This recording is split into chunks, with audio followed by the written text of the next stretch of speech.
په دې ویډیو کې مو د نړیوال کرکټ ځینې په زړه پورې معلومات راټول کړي دي. د ډراوډ او ټنډولکر حیرانوونکي ټیسټ ریکارډ. پخوانی هندي لوبغاړی سچن ټنډولکر او راهول ډراوډ د انډیا لخوا انګلینډ خلاف د ډیرو سلیزو ریکارډ لري. یا د دواړو لوبغاړو انګلینډ خلاف ټیسټ کرکټ کې 7 سلیزې جوړې کړې دي. خو په زړه پورې دا ده چې د یوې لوبې د ډیرو منډو پرته د دغه جوړ شویو سلیزو حالتونه یو شی دي. دواړو لوبغاړو 7 سلیزې جوړې کړې، 7 پاڼۍ لوبولي، دواړو 2 ځل ناسوځلې پاتې شوي. د هر یو لوبغاړي منډې 902 دي. د دواړو لوبغاړو د منډو اوسط 196.40 دی. په یو لوبه کې د ټنډولکر لوړې منډې 219، خو د راهول ډراوډ 193 دي. شل ورځې لوبو کې د رینا سلیزې.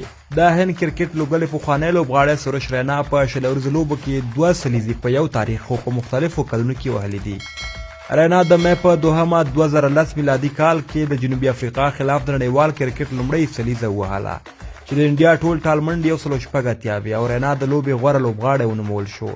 د 2014 میلادي کال د مې په 2 سروش رینا د آی پی ایل کیریر لومړۍ سلیزه ووهله چې د چنای سوپر کینګز منډې 186 او رینا د لوبې غوره لوبغاړی ونومول شو. په 500 ورځو لوبو کې د شل ورځو لوبو په څیر توپوهنه د نړۍ د یو ورځنیو لوبو په تاریخ کې یوازینی توپوهونکی ایبي ډیویلر دی چې له 20 ور وروسته یې سلیزه وهلې او هغه دغه سلیزه یو ځل نه بلکې 2 ځل جوړې کړې دي. لومړی سلیزه یې په 2010 میلادي کال کې د انډیا خلاف جوړه کړه کله چې نوموړی 23 ور کې توپوهنې ته راغی. دغه راز دوهمه سلیزه یې د ویسټ انډیز خلاف په 2015 میلادي کال د لوبې له 9 ور وروسته جوړه کړه.